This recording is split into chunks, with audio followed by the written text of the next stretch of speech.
पश्चिम बंगाल विधानसभा चुनाव की सबसे हॉट सीट नंदीग्राम के लिए नामांकन कर लौट रही थी ममता बनर्जी को चोट लगने के मामले में चुनाव आयोग ने अपना फैसला सुना दिया है। इस मामले में कार्रवाई करते हुए आयोग की गाज कई अधिकारियों पर गिरी है। इस प्रकरण के बाद ममता बनर्जी व्हीलचेयर पर प्रचार करने निकल पड़ी, लेकिन बीजेपी इस मामले की तह तक जाने पर तुली हुई है। बंगाल बीजेपी ने इस संबंध में चुनाव आयोग को एक पत्र लिखा है। बंगाल बीजेपी ने मुख्य निर्वाचन अधिकारी को पत्र लिखकर मांग की है कि SSKM अस्पताल में सीएम ममता बनर्जी की मेडिकल हिस्ट्री को सार्वजनिक किया जाए। बीजेपी ने कहा है कि सच्चाई को सामने लाया जाए ताकि दोबारा चुनाव में मतदाताओं को धोखा देने की कोई कोशिश न कर सके। बीजेपी ने अपने पत्र में लिखा है कि SSKM अस्पताल में मुख्यमंत्री का इलाज करने के लिए मेडिकल बोर्ड का गठन किया गया। अस्पताल की तरफ से मुख्यमंत्री के स्वास्थ्य से जुड़े हेल्थ बुलेटिन जारी की गई, उनमें कभी भी सटीक जानकारी नहीं दी गई। आज तक उनके इलाज की पूरी जानकारी सार्वजनिक भी नहीं की गई। उनके इलाज के बारे में डिटेल रिपोर्ट जारी नहीं होने की वजह से पता नहीं चल पा रहा है कि मुख्यमंत्री ममता बनर्जी को पूरी तरह से फिट होने के बाद अस्पताल से छुट्टी मिली है या किसी ने अस्पताल प्रबंधन पर मुख्यमंत्री को जल्द डिस्चार्ज कराने का दबाव बनाया। मुख्यमंत्री को मात्र 2 दिन में ही अस्पताल से छुट्टी दे दी गई थी। पत्र में यह भी कहा गया है कि कुछ मेडिकल के जानकारों ने पूछा कि जब मुख्यमंत्री के पैर में प्लास्टर किया गया है तो दूसरे दिन डिस्चार्ज के समय वो क्यों नहीं दिखा।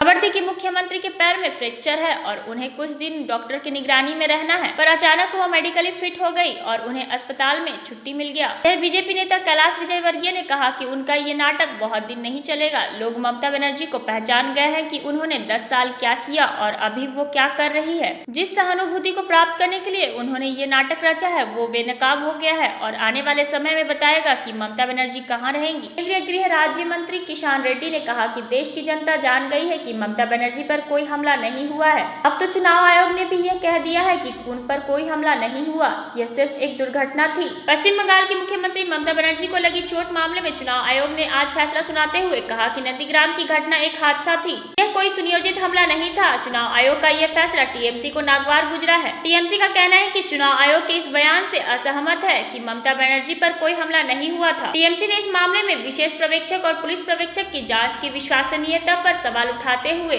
फिर से मामले की उच्च स्तरीय जांच की मांग की है। हालांकि पार्टी प्रवक्ता सौगात राय ने कहा कि वह चुनाव आयोग के इस फैसले से संतुष्ट है। चुनाव आयोग ने माना कि मुख्यमंत्री की सुरक्षा में चूक हुई थी और जिम्मेदार अधिकारियों पर कार्रवाई हुई है। इससे पहले चुनाव आयोग ने ममता बनर्जी प्रकरण में फैसला दिया और कहा था कि बंगाल के मुख्य सचिव की रिपोर्ट और दोनों पर्यवेक्षकों की रिपोर्ट देने के बाद सभी बिंदुओं की जांच से यह पता चलता है कि ममता बनर्जी को लगी चोट का कारण हादसा था, उन पर कोई हमला नहीं हुआ था। रिपोर्ट से ये बात सामने आई कि कई मौकों पर ममता बनर्जी का बयान पहले दिए गए बयान या सच से परे था।